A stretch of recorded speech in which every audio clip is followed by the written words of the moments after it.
Bonjour à tous et bienvenue dans ce nouveau cours de dessin. Donc aujourd'hui on va essayer de redessiner cet œil là comme vous avez pu le voir dans le titre. Donc dessiner un œil de la manière la plus réaliste possible. Aujourd'hui le but ça va être un petit peu de pas forcément répéter ce qu'on voit. Là ça va plus être une direction et pour vous apprendre à dessiner de manière générale un œil et en fait les caractéristiques et les petites astuces qu'il peut y avoir. Donc je vais vous montrer dans un premier temps les outils que j'utilise. Donc si vous avez déjà pu voir d'autres cours, vous avez l'habitude. Donc pour commencer, un crayon HB, tout ce qu'il y a de plus classique.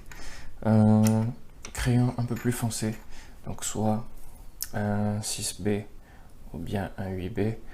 J'aime bien ceux de Faber-Castell, ils sont de très bonne qualité. Après, si vous en connaissez d'autres, ça pose pas de problème tant que c'est du 6B, 8B, quelque chose d'assez gras et donc assez sombre. Ensuite, bien évidemment, la gomme mie de pain, un classique et vraiment, je vous la conseille très fortement si vous ne l'avez toujours pas. Ensuite, pour ce qui est de l'estompe, un pinceau souple. Je vous renvoie vers la vidéo que j'ai fait sur la meilleure manière d'estomper. Donc je vous avais parlé du pinceau, de l'estompe et aussi du fameux bout de tissu.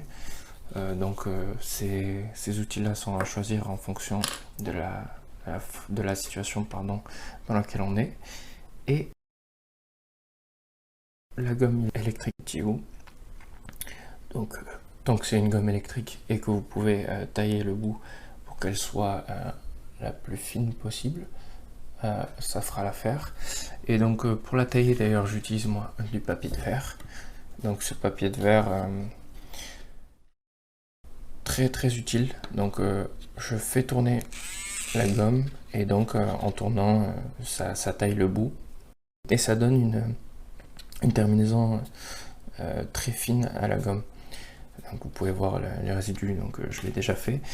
Et pour les crayons, donc comment je les taille, soit avec pour commencer un décrayon classique, et ensuite je viens frotter le bout pour le rendre encore plus pointu et ajouter de la précision.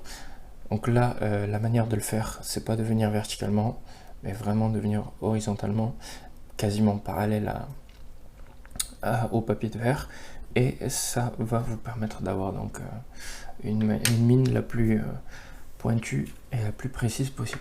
Donc